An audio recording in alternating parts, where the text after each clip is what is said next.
ಬರಲಾಗಲಿಲ್ಲ. ಹೀಗಾಗಿ ಅಕಾಡೆಮಿಯ ಇಡೀ ತಂಡ ನಾವು ಬಂದು ಅವರ ಮನೆಯಲ್ಲೇ ಸನ್ಮಾನ ಮಾಡುವ ಯೋಚನೆಯನ್ನು ಹಾಕಿಕೊಂಡಿದ್ದೇವೆ. ಆ ಕಾರಣಕ್ಕಾಗಿ ಇವತ್ತಿಲ್ಲಿ ಸೇರಿದ್ದೇವೆ. ತಮಗೆ ಎಲ್ಲರಿಗೂ ಕೂಡ ಆತ್ಮೀಯವಾದ ಸ್ವಾಗತವನ್ನು ಕೋರ್ತೇನೆ. ವಿಶೇಷವಾಗಿ ಈ ಗೌರವ ಪ್ರಶಸ್ತಿಗೆ ಭಾಜನರಾದಂಥ ಪ್ರೊಫೆಸರ್ ಅಮೃತ ಸೋಮೇಶ್ವರರಿಗೆ ಅಕಾಡೆಮಿಯ ಪರವಾಗಿ ಮತ್ತು ನಿಮ್ಮೆಲ್ಲರ ಪರವಾಗಿ ಗೌರವಪೂರ್ವಕ ಸ್ವಾಗತವನ್ನು ಕೋರ್ತೇನೆ. ಅವರ ಶ್ರೀಮತಿಯವರು ಕೂಡ ಅವರ ಜೊತೆಗೆ ಅವರ ಬೆಂಗಾವಲಿಗೆ ಅವರಿಗೂ ಕೂಡ ಪ್ರೀತಿಯ ಸ್ವಾಗತ. ಮತ್ತು ನಮ್ಮ ಮಾಧ್ಯಮದ ಮಿತ್ರರು ಹಲವಾರು ಜನ ಬಂದಿದ್ದೀರಿ, ತಮಗೆ ಆತ್ಮೀಯವಾದ ಸ್ವಾಗತ. ಕರ್ನಾಟಕ ಸಾಹಿತ್ಯ ಅಕಾಡೆಮಿಯ ಅಧ್ಯಕ್ಷರಾದಂಥ ಡಾಕ್ಟರ್ BV ವಸಂತಕುಮಾರ್ ಅವರಿದ್ದಾರೆ. ಡಾಕ್ಟರ್ BV ವಸಂತಕುಮಾರ್ ಅವರಿಗೂ ಕೂಡ ಆತ್ಮೀಯವಾದ ಸ್ವಾಗತವನ್ನು ಕೋರ್ತೇನೆ. ಮತ್ತು ಕರ್ನಾಟಕ ಸಾಹಿತ್ಯ ಅಕಾಡೆಮಿಯ ರಿಜಿಸ್ಟ್ರಾರ್ ಆದ N ಕರಿಯಪ್ಪ ಅವರಿದ್ದಾರೆ, ಅವರಿಗೂ ಕೂಡ ಆತ್ಮೀಯವಾದ ಸ್ವಾಗತವನ್ನು ಕೋರ್ತೇನೆ. ಮತ್ತು ಅಕಾಡೆಮಿಯ ಜೊತೆಗೆ ಕೆಲಸ ಮಾಡುವಂಥ ಹರೀಶ್ ಕುಮಾರ್ ಅವರಿದ್ದಾರೆ, ಹರೀಶ್ ಕುಮಾರ್ ಅವರಿಗೂ ಕೂಡ ಆತ್ಮೀಯವಾದ ಸ್ವಾಗತವನ್ನು ಕೋರ್ತೇನೆ. ಮತ್ತು ನಮ್ಮ ಮಂಗಳೂರು ಆಕಾಶವಾಣಿಯ ಕಾರ್ಯಕ್ರಮ ಮುಖ್ಯಸ್ಥರಾದಂಥ ಸೂರ್ಯನಾರಾಯಣ್ ಭಟ್ ಅವರಿದ್ದಾರೆ, ಅವರಿಗೂ ಕೂಡ ಆತ್ಮೀಯವಾದ ಸ್ವಾಗತವನ್ನು ಕೋರ್ತೇನೆ. ಹಾಗೆ ಪತ್ರಿಕಾ ಮಿತ್ರರಾದ ತಾವೆಲ್ಲ ಪ್ರೊಫೆಸರ್ ಅಮೃತ ಸೋಮೇಶ್ವರರ ಮೇಲಿನ ಅಭಿಮಾನ ಮತ್ತು ಪ್ರೀತಿಗಾಗಿ ಅಂತ ನಮಗೆಲ್ಲ ಗೊತ್ತಿದೆ. ಹೀಗಾಗಿ ತಮಗೆಲ್ಲರಿಗೂ ಕೂಡ ಮತ್ತೊಮ್ಮೆ ಸ್ವಾಗತವನ್ನು ಕೋರ್ತೇನೆ. ಈ ಅವರ ಮೊಮ್ಮಗಳು ಸೃಷ್ಟಿಯ ಪ್ರಾರ್ಥನೆಯೊಂದಿಗೆ ಪ್ರಾರಂಭ ಮಾಡೋಣ. ಚಿತ್ತಿ ಮಗನು ಪಡೆಯಲು ಪಾರ್ವತಿ ಅಂಚಿತ್ತಿ ಬಾಲೆಗು ತುಂಬುದಾರತಿ ಎಂಚಿತ್ತಿ ಮಗನು ಪಡೆಯಲು ಪಾರ್ವತಿ ನರಮಾನ್ಯ ಕಾಯೋಗು ಆನೆದ ಮೋನೆಗೆ ಗುರಿಕೆದ ಬಂಜಿಗ ಮರಿತಾರ್ ಕಟ್ಟುಗೆ ನರಮಾನ್ಯ ಕಾಯೋಗು ಆನೆದ ಮೋನೆಗೆ ಗುರಿಕೆದ ಬಂಜಿಗ ಮರಿತಾರ್ ಕಟ್ಟುಗೆ ಮಿನ್ಕುನ ಕಿನ್ಯ ಪಿಡಿ ಪಿಡಿ ಕಣ್ಣಗೆ ಮಿನ್ಕುನ ಕಿನ್ಯ ಪಿಡಿ ಪಿಡಿ ಕಣ್ಣಗೆ ತಡ್ಪೆದಲೆಕ್ಕಂತಿ ತಟಪಟಕ್ಕೆ ಬಿಗೆ ಎಂಚಿತ್ತಿ ಮಗನು ಪಡೆಯಲು ಪಾರ್ವತಿ ಏತುಲ ತಿನ್ಪುನ ಅಂಗಲ್ಪುದಾಯಗೆ ಅಗಿಯರ ಮಾತ್ರ ಒಂಜೆ ದಾಡೆಗೆ ಪಯಣಗು ಪೋಯರೆ ಪೆರ್ಗುಡೆ ತೇರಿಗೆ ಪಯಣಗು ಪೋಯರೆ ಪೆರ್ಗುಡೆ ತೇರಿಗೆ ಪಾಶುಲ ಅಣಸಲ ಪತ್ತೊಂದಿ ಕೈಗೆ ಎಂಚಿತ್ತಿ ಮಗನು ಪಡೆಯಲು ಪಾರ್ವತಿ ಈ ಬ್ರಹ್ಮಚಾರಿಗ ಎಲ್ಲೆ ಮದಿಮೆಗೆ ಬುದ್ಧಿಲ ಸಿದ್ಧಿಲ ಕಾತೊಂದುಲ್ಲೆರುಗೆ ಈ ಬ್ರಹ್ಮಚಾರಿಗ ಎಲ್ಲೆ ಮದಿಮೆಗೆ ಬುದ್ಧಿಲ ಸಿದ್ಧಿಲ ಕಾತೊಂದುಲ್ಲೆರುಗೆ ಗೆಜ್ಜೆನು ಕಟ್ಟೊಂದು ನಲಿಪುನ ಮಲ್ಲಿಗೆ ಗೆಜ್ಜೆನು ಕಟ್ಟೊಂದು ನಲಿಪುನ ಮಲ್ಲಿಗೆ ಸುತ್ತಲ ಭೂತೊಗಣ ಕುಲೆ ಪುಂಡುಗೆ ಎಂಚಿತ್ತಿ ಮಗನು ಪಡೆಯಲು ಪಾರ್ವತಿ ಅಂಚಿತ್ತಿ ಬಾಲೆಗು ದುಂಬುದಾರತಿ ಎಂಚಿತ್ತಿ ಮಗನು ಪಡೆಯಲು ಪಾರ್ವತಿ ಎಂಚಿತ್ತಿ ಮಗನು ಪಡೆಯಲು ಪಾರ್ವತಿ. ಪ್ರೊಫೆಸರ್ ಅಮೃತ ಸೋಮೇಶ್ವರರ ಮೊಮ್ಮಗಳು ಸೃಷ್ಟಿ. ಪ್ರೊಫೆಸರ್ ಅಮೃತ ಸೋಮೇಶ್ವರರದ್ದೇ ತುಳು ರಚನೆ ಗಣೇಶನ ಸ್ತುತಿಯನ್ನು ಮಾಡಿದ್ದಾರೆ, ಅವಳಿಗೆ ಧನ್ಯವಾದಗಳನ್ನು ಹೇಳ್ತೇನೆ. ಈಗ ಕರ್ನಾಟಕ ಸಾಹಿತ್ಯ ಅಕಾಡೆಮಿಯ ರಿಜಿಸ್ಟ್ರಾರ್ ಆದಂಥ N ಕರಿಯಪ್ಪ ಅವರು ಪ್ರಾಸ್ತಾವಿಕವಾದ ಮಾತುಗಳನ್ನು ಆಡಬೇಕು ಅಂತ ವಿನಂತಿಸ್ತೇನೆ.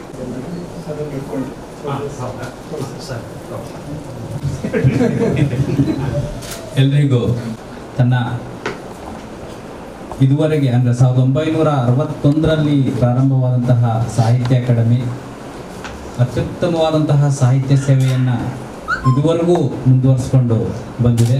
ಆ ಸಾಹಿತ್ಯ ಸೇವೆಯ ಭಾಗವಾಗಿ ಸಾಹಿತ್ಯ ಕ್ಷೇತ್ರದಲ್ಲಿ ಅಮೂಲ್ಯ ಸಾಧನೆ ಮಾಡಿದಂತಹ ಗಣ್ಯರನ್ನು ಗುರುತಿಸಿ ನಾವು ಗೌರವ ಪ್ರಶಸ್ತಿ ನೀಡುವ ಪರಿಪಾಠವನ್ನು ಸುಮಾರು ಹೆಚ್ಚು ಕಡಿಮೆ 50 ವರ್ಷಗಳಿಂದಲೂ ಸಹ ಇದನ್ನು ಪಾಲಿಸ್ಕೊಂಡು ಬರ್ತಾ ಇದ್ದೀವಿ. ಬಹಳ ಸಂತೋಷ ಪಡುವಂಥ ವಿಚಾರ ಅಂತ ಹೇಳಿದರೆ ಆ ಗೌರವ ಪ್ರಶಸ್ತಿಯ ಗೌರವ ಇಂದಿಗೂ ಸಹ ಅದರ ಸ್ಥಾನದಲ್ಲೇ ಇರುವ ಮಟ್ಟಿಗೆ ಸಾಹಿತ್ಯ ಅಕಾಡೆಮಿ ಅದನ್ನು ಉಳಿಸ್ಕೊಂಡು ಬಂದಿದೆ ಅಂದರೆ ಇದು ನಾವೆಲ್ಲರೂ ಹೆಮ್ಮೆ ಪಡುವಂತಹ ವಿಚಾರ. ಸಾಮಾನ್ಯವಾಗಿ ಸಾಹಿತ್ಯ ಅಕಾಡೆಮಿ ಅಂದರೆ ಹಲವಾರು ಬಹುಮುಖಿಯಾದಂತಹ ಕಾರ್ಯಗಳನ್ನು ಮಾಡುತ್ತೆ. ನಾವು ಕಮ್ಮಟಗಳನ್ನು ಆಯೋಜನೆ ಮಾಡ್ತೀವಿ, ವಿಚಾರ ಸಂಕಿರಣಗಳನ್ನು ಆಯೋಜನೆ ಮಾಡ್ತೀವಿ, ಕವಿ ಸಮ್ಮೇಳನಗಳನ್ನು ಆಯೋಜನೆ ಮಾಡ್ತೀವಿ, ಕವಿಗೋಷ್ಠಿಗಳನ್ನು ಆಯೋಜನೆ ಮಾಡ್ತೀವಿ. ಅದರ ಜೊತೆಗೆ ಆಯಾ ವರ್ಷದ ಅತ್ಯುತ್ತಮ ಪುಸ್ತಕಗಳನ್ನು ಆಯ್ದು ಪುಸ್ತಕ ಬಹುಮಾನಗಳನ್ನು ಪ್ರತಿ ವರ್ಷ ನೀಡ್ಕೊಂಡು ಬಂದಿದ್ದೀವಿ. ಹಾಗೆಯೇ ಆಯಾ ವರ್ಷದ ಸಾಹಿತ್ಯದ ಎಲ್ಲ ಪ್ರಕಾರದ ಅತ್ಯುತ್ತಮವಾದದ್ದನ್ನು ಆಯ್ದು ವಾರ್ಷಿಕ ಸಂಕಲನಗಳನ್ನು ಹೊರತರ್ತಾ ಇದ್ದೀವಿ. ಹಾಗಾಗಿ ಸಾಹಿತ್ಯ ಅಕಾಡೆಮಿ ಸಾಹಿತ್ಯ ಕ್ಷೇತ್ರದ ಬೆಳವಣಿಗೆಗಾಗಿ ಅವಿರತವಾಗಿ ದುಡಿತಾನೇ ಇದೆ. ನಮ್ಮ doctor B V Vasanth Kumar sir ಅವರು ಕರ್ನಾಟಕ ಸಾಹಿತ್ಯ ಅಕಾಡೆಮಿ ಕಂಡಂತಹ ಅತ್ಯಂತ ಕ್ರಿಯಾಶೀಲ ಅಧ್ಯಕ್ಷರು ಅಂತ ಹೇಳಲಿಕ್ಕೆ ಯಾವ ಅನುಮಾನವೂ ಸಹ ಇಲ್ಲ. ಅವರು ಬಹಳ ಅದ್ಭುತವಾಗಿ ಕೆಲಸಗಳನ್ನು ಮಾಡ್ತಾ ಇದ್ದಾರೆ. ಹಲವಾರು ಕಾರ್ಯಕ್ರಮಗಳನ್ನು ಸುಮಾರು ಅಂದರೆ ಬೇರೆಯವರು ಉಪೇರಿಸುವಷ್ಟು ಮಟ್ಟಿಗೆ ಕಾರ್ಯಕ್ರಮಗಳನ್ನು ನಾವು ರೂಪಿಸ್ಕೊಂಡು ನಡೆಸ್ಕೊಂಡು ಹೋಗ್ತಾ ಇದ್ವಿ. ಹಾಗೆಯೇ ಆನ್ಲೈನ್ ಮೂಲಕವೂ ಸಹ ನಾಡಿನ ಎಲ್ಲರನ್ನ ತಲುಪುವಂತಹ ಕೆಲಸವನ್ನು ನಮ್ಮದೇ ಸ್ವಂತ ಯೂಟ್ಯೂಬ್ ಚಾನಲ್ ಮತ್ತು ಫೇಸ್ಬುಕ್ ಚಾನಲನ್ನು ಹೊಂದುವ ಮೂಲಕ ಮುಂದುವರಿಸ್ಕೊಂಡು ಹೋಗ್ತಾ ಇದ್ದೀವಿ. ಅದರ ಜೊತೆಗೆ ನಾಡಿನ ಮೂಲ ಮೂಲೆಗಳಲ್ಲಿ ಸಾಹಿತ್ಯ ಸೇವೆಯನ್ನು ಮಾಡಿದಂತಹ ಗಣ್ಯರನ್ನು ಗುರುತಿಸಿ ಸಾಹಿತ್ಯ ಸೇವೆಗೆ ಸಾಹಿತ್ಯ ಅಕಾಡೆಮಿ ಒಂದು ಕಿರು ಗೌರವವನ್ನು ನೀಡುವಂತಹ ಒಂದು ಕಾರ್ಯವನ್ನು ನಾವು ಅತ್ಯಂತ ಪ್ರೀತಿಯಿಂದ ನೆರವೇರಿಸಿಕೊಂಡು ಬಂದಿದ್ದೀವಿ. ಅದರ ಭಾಗವಾಗಿ ನಾವು 2020ನೇ ಸಾಲಿನ ಗೌರವ ಪ್ರಶಸ್ತಿ ಪುರಸ್ಕಾರಕ್ಕೆ ಈ ನಾಡಿನ ಹಿರಿಯ ಸಾಹಿತಿಗಳು ಕವಿಗಳು ಆಗಿರುವಂತಹ ಪ್ರೊಫೆಸರ್ ಅಮೃತ ಸೋಮೇಶ್ವರ ಅವರನ್ನು ಆಯ್ಕೆ ಮಾಡಿದ್ದು ಸಾಮಾನ್ಯವಾಗಿ ಸಾಹಿತ್ಯ ಅಕಾಡೆಮಿ ಆ ಒಂದು ವಿಷಯಕ್ಕೆ ತುಂಬ ಸಂತೋಷವನ್ನು ವ್ಯಕ್ತಪಡಿಸುತ್ತೆ. ಅದರ ಜೊತೆಗೆ ನಾಡಿನ ಎಲ್ಲ ಸಾಹಿತಿ ಬಂಧುಗಳು ಸಹ ಅವರ ಆಯ್ಕೆಯ ಬಗ್ಗೆ ತುಂಬ ಮೆಚ್ಚುಗೆಯ ಮಾತುಗಳನ್ನು ಹೇಳಿದ್ದಾರೆ. ಅದು ನಮಗೆ ಇವತ್ತಿಗೂ ಸಹ ನಮ್ಮ ಕೆಲಸವನ್ನು ಮಾಡಲಿಕ್ಕೆ ಸ್ಫೂರ್ತಿಯಾಗಿದೆ ಅನ್ನುವಂತಹ ಮಾತನ್ನು ಹೇಳ್ತೀನಿ. ಇಂತಹ ಈ ನಾಡು ಕಂಡ ಅತ್ಯಂತ ಹಿರಿಯ ಸಾಹಿತಿಗಳಾಗಿರುವಂತಹ ಪ್ರೊಫೆಸರ್ ಸೋಮೇಶ್ವರ್ ಅವರಿಗೆ ಅವರ ಮನೆಯಲ್ಲಿ ಅದು ಅವರ ಜನ್ಮದಿನದಂದು ಈ ಒಂದು ಪ್ರಶಸ್ತಿ ಪ್ರದಾನವನ್ನು ಮಾಡ್ತಾ ಇರುವಂತಹದ್ದು ಒಂದು ಸೌಭಾಗ್ಯ ಅಂತ ನಾನು ಭಾವಿಸಿದ್ದೀನಿ. ಈ ಒಂದು ಮಾತಾಡಲಿಕ್ಕೆ ಅವಕಾಶ ಕೊಟ್ಟಂತಹ ಎಲ್ಲರಿಗೂ, ಹಾಗೆಯೇ ಪ್ರಶಸ್ತಿ ಪುರಸ್ಕೃತರಾಗಿರುವಂತಹ ಪ್ರೊಫೆಸರ್ ಅಮೃತ ಸೋಮೇಶ್ವರ್ ಅವರಿಗೂ, ಅವರ ಎಲ್ಲ ಕುಟುಂಬ ಸದಸ್ಯ ಬಂಧುಗಳಿಗೂ, ಹಾಗೆಯೇ ಈ ಒಂದು ಸುಂದರ ಕಾರ್ಯಕ್ರಮಕ್ಕೆ ಸಾಕ್ಷಿಯಾದಂತಹ ಎಲ್ಲ ಮಾಧ್ಯಮ ಮಿತ್ರರಿಗೂ, ನಮ್ಮ ಅಕಾಡೆಮಿಯ ಅಧ್ಯಕ್ಷರಿಗೂ, ನಮ್ಮ ಅಕಾಡೆಮಿಯ ಸದಸ್ಯರಾಗಿರುವಂತಹ ಸ್ವಾಮಿ ಅವರಿಗೂ, ಹಾಗೆಯೇ ನಮ್ಮ ಹಿರಿಯ ಸಾಹಿತಿಗಳ ಎಲ್ಲ ಅವರ ಅಭಿಮಾನಿ ಮಿತ್ರರು ಇಲ್ಲಿ ಆಗಮಿಸಿದ್ದಾರೆ. ಅವರೆಲ್ಲರಿಗೂ ಸಹ ಅಕಾಡೆಮಿ ವತಿಯಿಂದ ಮತ್ತೊಮ್ಮೆ ಸ್ವಾಗತವನ್ನು ಕೋರಿ ಪ್ರಾಸ್ತಾವಿಕ ನುಡಿಗಳನ್ನು ಮುಗಿಸ್ತೀನಿ. ಧನ್ಯವಾದಗಳು. ಧನ್ಯವಾದಗಳು ಸರ್. ಈಗ ಪ್ರೊಫೆಸರ್ ಅಮೃತ ಸೋಮೇಶ್ವರರ ಸನ್ಮಾನ ಪತ್ರವನ್ನು ಒಮ್ಮೆ ವಾಚಿಸಿಬಿಡ್ತೇನೆ. ಕನ್ನಡ ಮತ್ತು ತುಳು ಎರಡೂ ಭಾಷೆಗಳಲ್ಲಿ ಅನುಪಮ ಸಾಹಿತ್ಯ ಸೇವೆಯನ್ನು ಸಲ್ಲಿಸಿರುವ ಪ್ರೊಫೆಸರ್ ಅಮೃತ ಸೋಮೇಶ್ವರ ಅವರಿಗೆ ಕರ್ನಾಟಕ ಸಾಹಿತ್ಯ ಅಕಾಡೆಮಿಯು 2020ನೇ ಸಾಲಿನ ಗೌರವ ಪ್ರಶಸ್ತಿ ನೀಡಿ ಪುರಸ್ಕರಿಸಲು ಹರ್ಷಪಡುತ್ತದೆ. ಕನ್ನಡ ಮತ್ತು ತುಳು ಎರಡೂ ಭಾಷೆಗಳಲ್ಲೂ ವೈವಿಧ್ಯಮಯ ಹಾಗೂ ವಿಸ್ತೃತ ಸಾಹಿತ್ಯ ಮತ್ತು ಸಂಶೋಧನಾ ಕೃತಿಗಳನ್ನು ರಚಿಸಿರುವ ಪ್ರೊಫೆಸರ್ ಅಮೃತ ಸೋಮೇಶ್ವರ ಅವರು ದಕ್ಷಿಣ ಕನ್ನಡ ಜಿಲ್ಲೆಯ ಮಂಗಳೂರು ತಾಲೂಕಿನ ಸೋಮೇಶ್ವರ ಗ್ರಾಮದಲ್ಲಿ 27 ಸೆಪ್ಟೆಂಬರ್ 1935ರಲ್ಲಿ ಜನಿಸಿದರು. ಕನ್ನಡ ಸಾಹಿತ್ಯ, ತುಳು ಸಾಹಿತ್ಯ, ಯಕ್ಷಗಾನ, ಸಂಶೋಧನೆ ಹಾಗೂ ಜಾನಪದ ಅಧ್ಯಯನಗಳು ಇವರ ಆಸಕ್ತಿಯ ಕಾರ್ಯಕ್ಷೇತ್ರಗಳು. ಯಕ್ಷಗಾನದಲ್ಲಿ ದೀರ್ಘಕಾಲ ಸಂಶೋಧನಾ ಕೆಲಸ ನಡೆಸಿ ಕಂಡುಕೊಂಡಂಥ ವಿಚಾರಗಳನ್ನು ತಮ್ಮ ಯಕ್ಷಗಾನದ ಹೆಜ್ಜೆ ಗುರುತುಗಳು, ಯಕ್ಷಾಂದೋಳ, ಯಕ್ಷರು ಮುಂತಾದ ಕೃತಿಗಳಲ್ಲಿ ದಾಖಲಿಸಿದ್ದಾರೆ. ಪಾರ್ತಿಸುಬ್ಬನ ವಿಚಾರದಲ್ಲಿ ವಿಸ್ತೃತ ಕ್ಷೇತ್ರ ಕಾರ್ಯ ನಡೆಸಿ ಹಲವು ಮಹತ್ವದ ವಿಚಾರಗಳನ್ನು ಪ್ರತಿಪಾದಿಸಿದ್ದಾರೆ. ಯಕ್ಷಗಾನ ಕಲೆಗೆ ಕಾಯಕಲ್ಪ ನೀಡುವ ವಿಚಾರದಲ್ಲಿ ಅಮೃತ ಸೋಮೇಶ್ವರರು ಮಾಡಿರುವಂತಹ ಸಾಧನೆ ಬಹುದೊಡ್ಡದು. ಸಾಮಾಜಿಕ ಸಾಂಸ್ಕೃತಿಕ ವಿಚಾರಗಳ ಬಗ್ಗೆ ಜನಜಾಗೃತಿಯ ನೆಲೆಯಲ್ಲಿ ಅವರು ನಿರಂತರ ಸ್ಪಂದಿಸುತ್ತಲೇ ಬಂದವರು. ತುಳು ಜಾನಪದದಲ್ಲಿ ಪ್ರಮುಖವಾದುದು ಪಾಡ್ದನಗಳು. ಮೌಖಿಕ ರೂಪದಲ್ಲಿರುವ ಜಾನಪದ ಸಾಹಿತ್ಯವನ್ನು ಅಮೃತ ಸೋಮೇಶ್ವರರು ಜನಪದ ಕಲಾವಿದರಿಂದ ಹಾಡಿಸಿ ದಾಖಲು ಮಾಡಿ ಬರಹ ರೂಪಕ್ಕೆ ಇಳಿಸಿದ್ದಾರೆ. ಕನ್ನಡ ಸಾಹಿತ್ಯ ಕ್ಷೇತ್ರದಲ್ಲಿ ಇವರ ತೀರದ ತೆರೆ ಕಾದಂಬರಿ, ಕೋಟಿ ಚೆನ್ನಯ್ಯ, ರಾಣಿ ಅಬ್ಬಕ್ಕದೇವಿ, ಗೋಂದೋಳು ಮುಂತಾದ ನಾಟಕಗಳು, ವ್ಯಕ್ತಿ ಚಿತ್ರಣಗಳು, ಸಂಪಾದಿತ ಗ್ರಂಥಗಳು, ವಚನಗಳು, ಅಂಕಣ ಲೇಖನಗಳು, ಭಗವತಿ ಆರಾಧನೆ, ಮಲಯಾಳ ಪದಕೋಶ, ಗಾದೆ ಸಂಗ್ರಹ ಹೀಗೆ ವೈವಿಧ್ಯಮಯ ಸಾಧನೆ ಅಪೂರ್ವ ಕೊಡುಗೆಯಾಗಿದೆ. ಅಮೃತ ಸೋಮೇಶ್ವರರ ಸುದೀರ್ಘ ಅವಧಿಯ ಸಾಹಿತ್ಯ ಸಂಶೋಧನಾ ಕಾರ್ಯಗಳು ಕನ್ನಡ ತುಳು ಸಾಹಿತ್ಯ ವಲಯವನ್ನು ಸಮೃದ್ಧಗೊಳಿಸಿವೆ. ಪ್ರೊಫೆಸರ್ ಅಮೃತ ಸೋಮೇಶ್ವರರ ಕೃತಿಗಳನ್ನು ಮತ್ತೊಮ್ಮೆ ನೆನಪು ಮಾಡಿಕೊಳ್ಳೋದಾದರೆ ಕನ್ನಡದಲ್ಲಿ ತೀರದ ತೆರೆ, ಕೋಟಿ ಚೆನ್ನಯ್ಯ, ವೀರರಾಣಿ ಅಬ್ಬಕ್ಕದೇವಿ, ಗೋಂದೋಳು, ಮಲಯಾಳ ಕನ್ನಡ ಪದಕೋಶ, ಅಪಾರ್ಥಿನಿ, ತುಳುವಿನಲ್ಲಿ ಕಂಬಿಲ, ರಂಗೀತ, ಕಲೇವಾಲ, ಇದಲ್ಲದೆ ಯಕ್ಷಗಾನದ ಹಲವಾರು ಪ್ರಸಂಗಗಳು, ತಮಗೆಲ್ಲ ಗೊತ್ತಿರೋ ಹಾಗೆ ಯಕ್ಷಗಾನದ ಹಲವಾರು ಪ್ರಸಂಗಗಳನ್ನು ರಚಿಸಿದ್ದಾರೆ.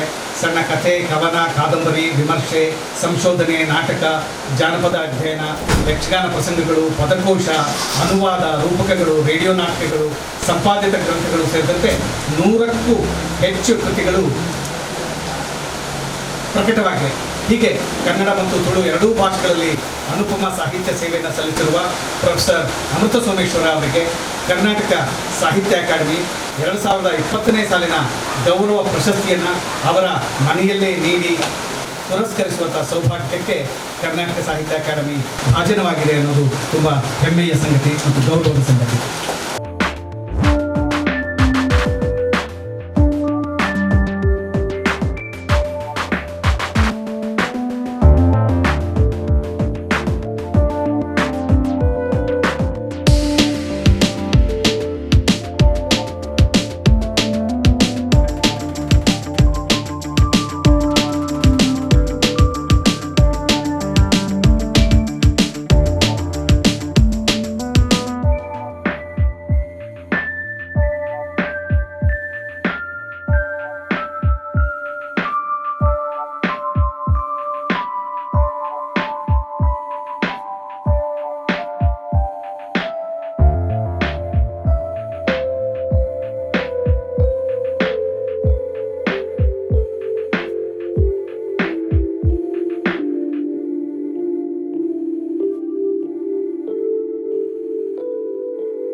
ಸ್ವೀಕರಿಸಿದಂಥ ಪ್ರೊಫೆಸರ್ ಅಮೃತ ಸೋಮೇಶ್ವರರಿಗೆ ಅಭಿನಂದನೆಗಳನ್ನು ಹೇಳ್ತೇವೆ, ಹಾಗೆ ಗೌರವಪೂರ್ವಕ ವಂದನೆಗಳನ್ನು ಕೂಡ ಸಲ್ಲಿಸ್ತೇವೆ.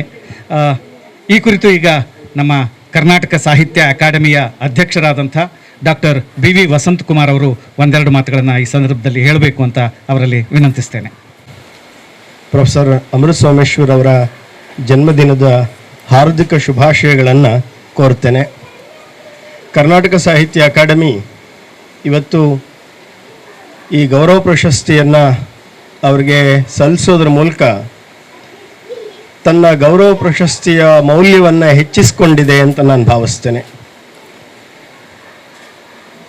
ಪ್ರಶಸ್ತಿಗಳ ಮೌಲ್ಯ, ಆ ಪ್ರಶಸ್ತಿಯನ್ನು ಪಡೆದಿರ್ತಕ್ಕಂತಹ ವ್ಯಕ್ತಿಗಳು ಮಾಡಿರುವ ಸಾಧನೆ, ಅವರು ನಮ್ಮ ನಾಡಿಗೆ ನೀಡಿರ್ತಕ್ಕಂತಹ ಕೊಡುಗೆ, ಅದರಿಂದಾಗಿ ನಮ್ಮ ನಾಡಿನ ಜನಮಾನಸದಲ್ಲಿ ಆಗಿರ್ತಕ್ಕಂಥ ಸಾಂಸ್ಕೃತಿಕ ವ್ಯಕ್ತಿತ್ವ, ಇವುಗಳನ್ನು ಜನರ ಮನಸ್ಸಿನಲ್ಲಿ ಉಳಿಸಿ ಬೆಳೆಸಿ ಮುಂದುವರಿಸುವ ಕಾರಣಕ್ಕಾಗಿ ಕರ್ನಾಟಕ ಸರ್ಕಾರ ಈ ರೀತಿಯ ಪ್ರಶಸ್ತಿಗಳನ್ನು ಸ್ಥಾಪನೆ ಮಾಡಿದೆ ಮತ್ತು ಆ ಮೂಲಕ ನಮ್ಮನ್ನು ನಾವು ಗೌರವಿಸಿಕೊಳ್ಳುವ ಅವಕಾಶ ಅಂತ ನಾವು ಭಾವಿಸ್ತಾ ಇದ್ದೇವೆ. ಹಾಗಾಗಿ ಇವತ್ತು ಅಮೃತ ಸೋಮೇಶ್ವರ ಅವರಿಗೆ ಈ ಗೌರವ ಪ್ರಶಸ್ತಿಯನ್ನು ಸಲ್ಲಿಸೋದ್ರ ಮೂಲಕ ಬಹಳ ಸಂತೋಷವನ್ನು ಪಡ್ತಾ ಅವರಿಗೆ ಹೃತ್ಪೂರ್ವಕವಾದಂತಹ ವಂದನೆ ಮತ್ತು ಅಭಿನಂದನೆಗಳನ್ನು ಅರ್ಪಿಸ್ತೇನೆ. ಅಮೃತ ಸೋಮೇಶ್ವರ ಅವರ ದಂಪತಿಗಳ ಈ ಬದುಕು, ಅವರದೊಂದು ಪುಸ್ತಕದ ಹೆಸರು ಇದೆ, ಮಾನವತೆ ಗೆದ್ದಾಗ ಅಂತ. ಆ ಮಾನವತೆ ಗೆದ್ದಾಗ ಏನಾಗಬಹುದು ಅನ್ನೋದಕ್ಕೆ ಒಂದು ಉದಾಹರಣೆ ಅಮೃತ ಸೋಮೇಶ್ವರ ಅವರು ಅಂತ. ಅಂದರೆ ಪ್ರಾಣ ವಿಕಾಸಗೊಂಡಾಗ ಒಂದು ಮನುಷ್ಯ ವ್ಯಕ್ತಿತ್ವ ಪ್ರಾಪ್ತಿಯಾಗುತ್ತೆ, ಮನುಷ್ಯ ಸಾಂಸ್ಕೃತಿಕ ಬದುಕನ್ನು ಸಾಹಿತ್ಯದ ಮೂಲಕ ಭಾಷೆ ಮೂಲಕ ಅವರು ನಡೆಸ್ತಾ ಹೋದಾಗ ಅಲ್ಲೊಂದು ಅಮೃತತ್ವವನ್ನು ಪಡೆಯೋದಕ್ಕೆ ಸಾಧ್ಯ ಆಗುತ್ತೆ ಅನ್ನೋದರ ಪ್ರತೀಕ ಅಮೃತ್ ಸೋಮೇಶ್ವರ್ ಅವರು ಮತ್ತು ಅವರ ದಂಪತಿಗಳು ಈ ಮನೆಯ ವಾತಾವರಣ ಅಂತ ನಾನು ಭಾವಿಸ್ತೇನೆ. ಹಾಗಾಗಿ ಭಾರತೀಯ ಸಾಹಿತ್ಯ, ಭಾರತೀಯ ಸಂಸ್ಕೃತಿ ಜಗತ್ತಿಗೆ ನೀಡಿರ್ತಕ್ಕಂಥ ಅತ್ಯುನ್ನತವಾದ ಕೊಡುಗೆ ಯಾವುದಾದ್ರೂ ಇದ್ದರೆ ಅದು ಅಮೃತತ್ವ. ಅಮೃತತ್ವ ಅನ್ನೋದೇ ಸಾವಿಲ್ಲದ್ದು ಅನ್ನೋದನ್ನು ಧ್ವನಿಸ್ತಕ್ಕಂಥ ಒಂದು ಸಂಗತಿ. ಹಾಗಾಗಿ ಮಂಗಳೂರು ಮಂಗಳಾದೇವಿಯ ನೆಲ. ಇಲ್ಲಿನ ತುಳು ಭಾಷೆ ಇರ್ಬೋದು, ಕನ್ನಡ ಇರ್ಬೋದು, ಅಥವಾ ಯಾವುದೇ ಭಾಷೆ ಇರ್ಬೋದು, ಕರ್ನಾಟಕ ಸಾಹಿತ್ಯ ಅಕಾಡೆಮಿ ಅದು ಕರ್ನಾಟಕದ ಎಲ್ಲ ಭಾಷೆಗಳ, ಎಲ್ಲ ಸಾಹಿತ್ಯಗಳ, ಎಲ್ಲ ಸಾಂಸ್ಕೃತಿಕ ಬದುಕಿನ ಅಕಾಡೆಮಿ. ಹಾಗಾಗಿ 1961ರಲ್ಲಿ ಅದನ್ನು ಸ್ಥಾಪನೆ ಮಾಡಿದರು. ಆನಂತರ ರಾಜ್ಯದಲ್ಲಿ ಬೇರೆ ಬೇರೆ ಭಾಷೆ, ಬೇರೆ ಬೇರೆ ಪ್ರಕಾರಗಳ ಅಕಾಡೆಮಿಗಳು ಕೂಡ ಇವತ್ತು ಕೆಲಸ ಮಾಡ್ತಿರುವಂಥದ್ದನ್ನು ಗಮನಿಸ್ತಾ ಇದ್ವಿ. ಹಾಗಾಗಿ ಕರ್ನಾಟಕ ಸಾಹಿತ್ಯ ಅಕಾಡೆಮಿ ಅದು ಕನ್ನಡ ಸಾಹಿತ್ಯ ಅಕಾಡೆಮಿ ಅಂತ ಹೆಸರಿಡಲಿಲ್ಲ, ಅದಕ್ಕೆ ಕರ್ನಾಟಕ ಸಾಹಿತ್ಯ ಅಕಾಡೆಮಿ ಅಂತ ಹೆಸರಿಟ್ಟರು. ಹಾಗಾಗಿ ಈ ನೆಲ ಅದು ಬಹಳ ಹಿಂದಿನಿಂದಲೂ ಕೂಡ ಕನ್ನಡದ ಗಡಿಕಾಯ, ಕನ್ನಡದ ನುಡಿಕಾಯ, ಕಾಯಲಾರನೆ ಸಾಯೆ ಓಡೋಡಿ ಬನ್ನಿ ಅಂತ ಕರೆದಂಥ ನೆಲ ಇದು. ಕಯ್ಯಾರ ಕೇಳ್ನೇರಾಯವರ ಕಾಲದಿಂದನೂ ಅದು ಬಂದಿದೆ. ಆ ಥರದ ಒಂದು ಪರಂಪರೆಯನ್ನು, ನಾಡು ನುಡಿ ಸಂಸ್ಕೃತಿಯನ್ನು ಉಳಿಸಿ ಬೆಳೆಸಿ ಅದನ್ನು ಸಂವರ್ಧನೆಗೊಳಿಸೋದರಲ್ಲಿ ಪ್ರೊಫೆಸರ್ ಅಮೃತ್ ಸೋಮೇಶ್ವರ್ ಅವರ ಕೊಡುಗೆ ಅದು ಅವಿಸ್ಮರಣೀಯವಾದದ್ದು. ಅವರ ಅಧ್ಯಾಪಕ ವೃತ್ತಿ, ಅವರ ಬರವಣಿಗೆ, ಅವರ ಕ್ರಿಯಾಶೀಲತೆ ನಮ್ಮೆಲ್ಲರಿಗೂ ಮಾದರಿಯಾಗಲಿ ಅನ್ನುವಂಥ ವಿನಂತಿಯನ್ನು ಮಾಡ್ತಾ, ಅವರಿಗೆ ಭಗವಂತ ಇನ್ನೂ ಹೆಚ್ಚಿನ ಆರೋಗ್ಯವನ್ನು, ಶಕ್ತಿಯನ್ನು ಮತ್ತು ನಮ್ಮೆಲ್ಲರಿಗೆ ಪ್ರೇರೇಪಿಸುವಂತಹ ಒಂದು ಅವಕಾಶವನ್ನು ಭಗವಂತ ಒದಗಿಸಲಿ ಅನ್ನುವಂಥ ಪ್ರಾರ್ಥನೆಯನ್ನು ಮಾಡ್ತಾ, ಅವರ ಮಾರ್ಗದರ್ಶನ ಸದಾ ಕರ್ನಾಟಕ ಸಾಹಿತ್ಯ ಅಕಾಡೆಮಿಗೆ ಇರಲಿ ಅಂತೇಳಿ ಕೂಡ ಈ ಸಂದರ್ಭದಲ್ಲಿ ವಿನಂತಿ ಮಾಡ್ತೇನೆ. ಮತ್ತೊಮ್ಮೆ ನಿಮ್ಮೆಲ್ಲರ ಪರವಾಗಿ ಕರ್ನಾಟಕ ಸಾಹಿತ್ಯ ಅಕಾಡೆಮಿ ಅವರನ್ನು ಗೌರವಿಸೋದ್ರ ಮೂಲಕ ಸಂತೋಷ ಪಡ್ತಾ ಇದೆ ಮತ್ತು ನಾಡು ಸಂತೋಷ ಪಡ್ತಾ ಇದೆ. ಆ ಸಂತೋಷಕ್ಕೆ ಕಾರಣರಾದಂಥ ಅಮೃತತ್ವದ ವ್ಯಕ್ತಿತ್ವದ ಅಮೃತ್ ಸೋಮೇಶ್ವರ್ ಅವರಿಗೆ ಹೃತ್ಪೂರ್ವಕವಾದ ವಂದನೆ ಮತ್ತು ಅಭಿನಂದನೆಗಳು. ನಮ್ಮ ರಿಜಿಸ್ಟ್ರಾರ್ ಅವರು ನಮ್ಮ ಸಮಿತಿ ಕರ್ನಾಟಕ ಸಾಹಿತ್ಯ ಅಕಾಡೆಮಿ ಅಮೃತರ ಹೆಸರನ್ನು ಹೇಳಿದ ಕೂಡಲೇ ಎಲ್ಲರೂ ಕೂಡ ತುಂಬ ಸಂತೋಷಪಟ್ಟವರು. ಇಡೀ ಕನ್ನಡ ನಾಡಿನ ವಿದ್ವಾಂಸ ವಲಯ ಇದೆ, ಅವರೆಲ್ಲರೂ ಕೂಡ ಸಂತೋಷಪಟ್ಟವರು. ಅಮೃತರಿಗಾಯಿತು, ಅದು ಬಹಳ ಸಂತೋಷದ ವಿಷಯ ಅಂತ ಎ.ವಿ. ನಾವಡರಾದಿಯಾಗಿ ಎಲ್ಲರೂ ಕೂಡ ಅಮೃತರಿಗೆ ಕೊಟ್ಟದ್ದು ಬಹಳ ಒಳ್ಳೆಯ ಕೆಲಸ ಮಾಡಿದ್ರಿ ಅಂತ ಹೇಳಿ ಕರ್ನಾಟಕ ಸಾಹಿತ್ಯ ಅಕಾಡೆಮಿಯನ್ನು ಎಲ್ಲರೂ ಕೂಡ ಅಭಿನಂದಿಸಿದ್ದಾರೆ. ಅಂತಹ ನಮ್ಮ ಅಭಿನಂದನೆಗೂ ನಮಗೂ ಕೂಡ ಹೆಮ್ಮೆ ಪಡುವಂತಹ ಅಮೃತ ಸೋಮೇಶ್ವರರು ಈ ಸಂದರ್ಭದಲ್ಲಿ ಒಂದೆರಡು ಮಾತುಗಳನ್ನು ಆಡಬೇಕು ಅಂತ ಅವರಲ್ಲಿ ವಿನಂತಿಸ್ತೇನೆ.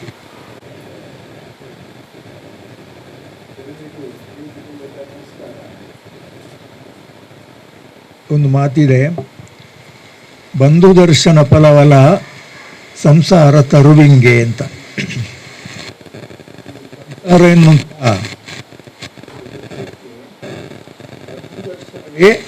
ಫಲ ಅಂದರೆ ಬಂಧುಗಳು ಯಾರು? ಹಾಗಾದರೆ ಬಂಧುಗಳು ಆದವರು ಬಂದುಂಡು ಹೋಗುವರು, ಅವರಲ್ಲ. ಯಾರಲ್ಲಿ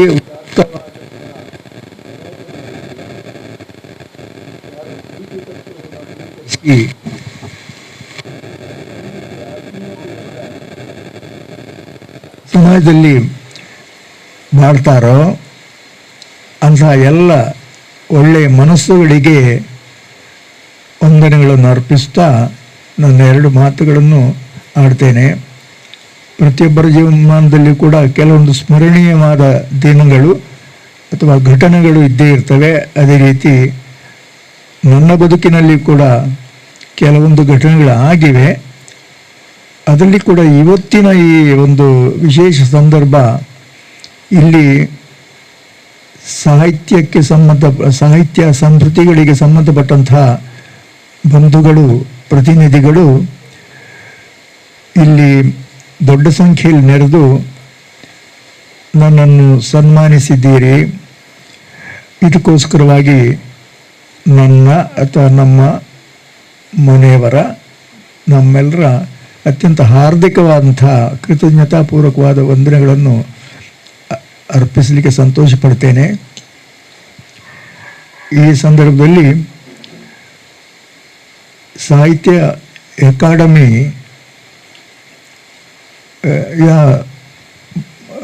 ಬಂಧುಗಳು ಅಥವಾ ಅದರ ವರಿಷ್ಠರೇ ಇಲ್ಲಿಗೆ ಬಂದಿದ್ದಾರೆ. ಬೇರೆ ಬೇರೆ ಸಂಘ ಸಂಸ್ಥೆಗಳ ಪ್ರತಿನಿಧಿಗಳು ಕೂಡ ಇಲ್ಲಿ ಆಗಮಿಸಿದ್ದಾರೆ. ಇದೊಂದು ವಿಶೇಷವಾದಂಥ ಸಂದರ್ಭ. ಯಾಕಂದರೆ ನಮ್ಮ ಈ ಒಲುಮೆ ಮನೆಯಲ್ಲಿ ಈ ರೀತಿಯಾದಂತಹ ಒಂದು ಸನ್ನಿವೇಶ ಸಂದರ್ಭ ನಡೆದದ್ದು ಬಹಳ ವಿಶೇಷ. ಈ ಸಂದರ್ಭದಲ್ಲಿ ನಾನು ಹೆಚ್ಚೇನು ಹೇಳಲಿಕ್ಕೆ ಅಪೇಕ್ಷೆ ಪಡುವುದಿಲ್ಲ. ನಾನು ನನ್ನ ಇತಿಮಿತಿಯಲ್ಲಿ ಸಾಹಿತ್ಯ ಸಂಸ್ಕೃತಿಗಳಿಗೆ ಸಂಬಂಧಪಟ್ಟಂಥ ಕೆಲವು ಕೆಲಸಗಳನ್ನು ನನ್ನ ಪಾಡಿಗೆ ನಾನು ಯಾವುದೇ ಫಲಾಪೇಕ್ಷೆ ಇಲ್ಲದೆ, ಯಾವುದೇ ಪ್ರಚಾರದ ಒಂದು ಆತುರ ಅಭಿಲಾಷೆ ಇಲ್ಲದೆ ಮಾಡಿಕೊಂಡು ಬಂದಿದ್ದೇನೆ. ಅದನ್ನು ವಿಶಾಲ ಮನಸ್ಸಿನ ನಮ್ಮ ಸಾಂಸ್ಕೃತಿಕ ಒಳ್ಳೆಯತನದ ಆರಾಧಕರಾದ ತಾವೆಲ್ಲರೂ ಗಮನಿಸಿ ಗೌರವಿಸಿದ್ದು ನಮಗಂತೂ ಬಹಳ ಸಂತೋಷದ ಒಂದು ವಿಚಾರ. ಈ ಸಂದರ್ಭದಲ್ಲಿ ನಾನು ಯಾವುದೇ ಒಂದು ಆಶೆ ಆಕಾಂಕ್ಷೆಗಳಿಂದ ಕೆಲಸ ಮಾಡದೇ ಇದ್ದರೂ ಕೂಡ ನನ್ನ ಒಂದು ಇತಿಮಿತಿಯ ಸಣ್ಣ ಮಟ್ಟಿನ ಕೆಲಸ ಕಾರ್ಯಗಳನ್ನು ಗಮನಿಸಿ ಈ ಗೌರವ ಪ್ರಶಸ್ತಿಯನ್ನು ನೀಡಿ ಗೌರವಿಸಿದ್ದು ಮಾತ್ರ ಅಲ್ಲ, ಒಲುಮೆ ಮನೆಗೆ ಬಂದು ಇಷ್ಟು ಸಂಖ್ಯೆಯಲ್ಲಿ ಭಾಗವಹಿಸಿ ಬಹಳ ಪ್ರೀತಿಯಿಂದ, ಅಭಿಮಾನದಿಂದ, ವಿಶ್ವಾಸದಿಂದ ನಡ್ಕೊಂಡಿದ್ದೀರಿ. ತಮ್ಮೆಲ್ಲರಿಗೂ ಕೂಡ ನಮ್ಮ ಅತ್ಯಂತ ಹಾರ್ದಿಕವಾದ ಅಭಿವಂದನೆಗಳನ್ನು ಹೇಳಲಿಕ್ಕೆ ಸಂತೋಷಪಡ್ತೇನೆ. ಎಲ್ಲರಿಗೂ ಕೂಡ ಅತ್ಯಂತ ನಮ್ರತೆಯ, ಪ್ರೀತಿಯ ವಂದನೆಗಳು. ನಮಸ್ಕಾರ. ಡಾಕ್ಟರ್ ಅಮೃತ ಸೋಮೇಶ್ವರರ ಮಾತೆ ಒಂದು ರೀತಿಯ ಮಾಧುರ್ಯದಿಂದ ತುಂಬಿರ್ತದೆ. ಅದಂತೂ ಕೇಳ್ತಾ ಇದ್ರೆ ಒಂದು ರೀತಿಯ ಜೇನು ಸವಿದಂತೆ. ಸರ್ ಹೇಳಿದ್ರಲ್ಲ, ಅದು ಅಮೃತತ್ವದ ಬನಿ ಅವರ ಮಾತಿನಲ್ಲಿದೆ. ನಮ್ಮೆಲ್ಲರ ಬದುಕಿಗೆ ಮತ್ತು ನಮ್ಮೆಲ್ಲರ ಈ ಕರ್ನಾಟಕ ಸಾಹಿತ್ಯ ಅಕಾಡೆಮಿ ನೀಡುವಂತಹ ಕರ್ನಾಟಕ ಸಾಹಿತ್ಯ ಅಕಾಡೆಮಿಯ ಪರವಾಗಿ ಹಾಗೂ ನಿಮ್ಮೆಲ್ಲರ ಪರವಾಗಿ ವಂದನೆಗಳನ್ನು ಸಲ್ಲಿಸ್ತೇನೆ. ಅದರ ಜೊತೆಗೆ ಸದಾ ಅಮೃತರನ್ನು ಮಗುವಿನಂತೆ ವಂದನೆಗಳನ್ನು ಸಲ್ಲಿಸ್ತೇನೆ. ಅವರ ಅಪಾರ ಬಂಧು ಬಳಗ ನೀವಿಲ್ಲಿ ಸೇರಿದ್ದೀರಿ, ಅಪಾರ ಅಭಿಮಾನಿಗಳು ನೀವಿಲ್ಲಿ ಸೇರಿದ್ದೀರಿ. ನಿಮ್ಮೆಲ್ಲರಿಗೂ ಕೂಡ ಧನ್ಯವಾದಗಳು. ಹಾಗೆಯೇ ನಮ್ಮ ಮಾಧ್ಯಮದ ಮಿತ್ರರು, ಹಲವಾರು ಮಿತ್ರರು ಇಲ್ಲಿಗೆ ಬಂದಿದ್ದೀರಿ. ನಿಮಗೂ ಕೂಡ ಕರ್ನಾಟಕ ಸಾಹಿತ್ಯ ಅಕಾಡೆಮಿ ವಂದನೆಗಳನ್ನು ಸಲ್ಲಿಸ್ತದೆ. ಹಾಗೆ ಕೂಡ ಅಭಿಮಾನಪೂರ್ವಕವಾಗಿ ತಮ್ಮನ್ನು ವಂದಿಸ್ತದೆ.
Happy birthday.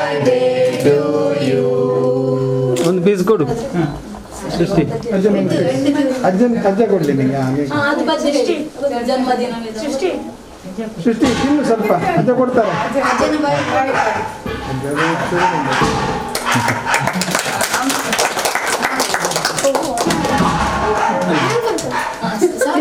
ಯಾರಿಗೆ ಕೊಡು